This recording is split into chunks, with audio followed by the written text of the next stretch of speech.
आणि तुम्ही आज पदभार स्वीकारलाय पहिल्याच दिवशी, काय भावना आहे? नवीन वर्षामध्ये नवीन जोमाने कामाला सुरुवात करायची आहे आणि आदरणीय मुख्यमंत्री देवेंद्र फडणवीस साहेब यांच्यासारखं ऊर्जावान नेतृत्व महाराष्ट्राला लाभलेलं आहे.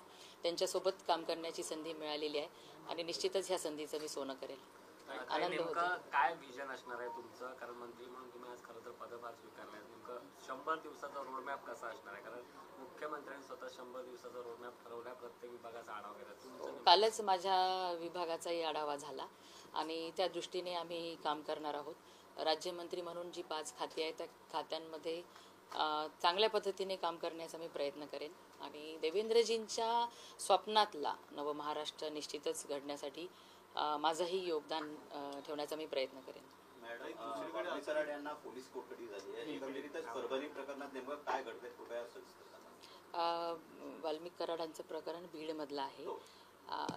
त्यामुळे दोषी जे असतील त्यांच्यावरती कठोर कारवाई होणार ही भूमिका आदरणीय मुख्यमंत्री देवेंद्र फडणवीस साहेबांची आहे आणि सगळं जनमानसांची सुद्धा तीच भावना आहे. दोषींवरती कडक कारवाई झाली पाहिजे आणि त्या पद्धतीने कारवाई होईल असा विश्वास आम्हा सगळ्यांना आहे. प्रकाश आंबेडकरांनी पण सुनावले, पोलिसांची ज्या पद्धतीने तपास होतोय त्या पद्धतीने प्रकाश आंबेडकरांनी सुद्धा सुनावलेलं आहे वाल्मिकी कराड.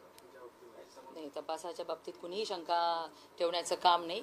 जे कोणी दोषी असतील ते कारवाईपासून वाचणार नाहीत. दुसरीकडे मात्र मंत्रिमंडळाचा विस्तार झाला, खाते वाटप खाते वाटप झाल्यानंतर कार्यालय आणि बंगल्याचं तर कुठेतरी नाराजी होती, त्यामुळे विषय झाला असं म्हणायचं नाही. कसलीही नाराजी नाही. आता काही गोष्टी आपल्याला ॲडजस्ट करून घ्याव्या लागतील. आज आता आम्हाला विधान भवनामध्ये 15 फेब्रुवारीपर्यंत हे कार्यालय मिळालेलं आहे म्हणून माझ्या जिल्ह्यातील सगळे भारतीय जनता पार्टीचे माझे सगळे सहकारी पदाधिकारी यांच्यासोबत आज मी कार्यालयाचा या ठिकाणी आज पहिला दिवस आहे पदभार स्वीकारला.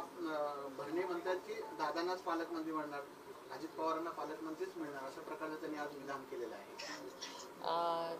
त्यांच्या पक्षाचे ते नेते आहेत म्हणून त्यांची अपेक्षा असेल, पण देवेंद्रजी ठरवतील कुठल्या जिल्ह्याचं कोण पालकमंत्री असेल तर त्यामुळे मी काय बोलणार. आणि महिला बाल कल्याण मंत्री जे आहेत आदिती तटकरे, त्यांच्या जिल्ह्यामध्ये 12 गुन्हा जे बालविवाह दाखल झालेले आहे. म्हणजे महिला बालकल्याण विभागामध्येच अशा प्रकारे त्यांच्या जिल्ह्यामध्ये नाही. बघा, बालविवाहाचं प्रमाण खास करून आमच्या मराठवाड्यामध्ये जास्त आहे आणि ते कमी होण्यासाठी आम्ही मागच्या 5-10 वर्षापासून काम करतोय.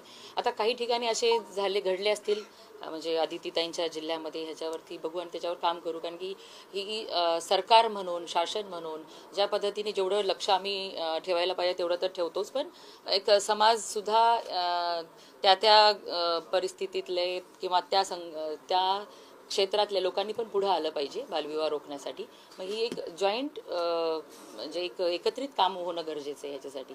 त्यामुळे हे जे प्रकार घडलेला आहे त्याची चौकशी होईल आणि यापुढे बालविवाह राज्यात होणार नाहीत ह्याच्यासाठी आम्ही काम करू. ते राष्ट्रवादी खाते भाजपकडे, तुमच्याकडे दोघांमध्ये भविष्यामध्ये महिलांसाठी नवीन काय उपाययोजना आहेत का? येणाऱ्या दिवसांमध्ये तुम्हाला महिलांच्यासाठी आम्ही काय काम करणार आहोत हे कळून जाईल. लाडक्या बहिणी योजनेसाठी नवीन काय नाही, जी आहे तीच कंटिन्यू चालू राहणार आहे.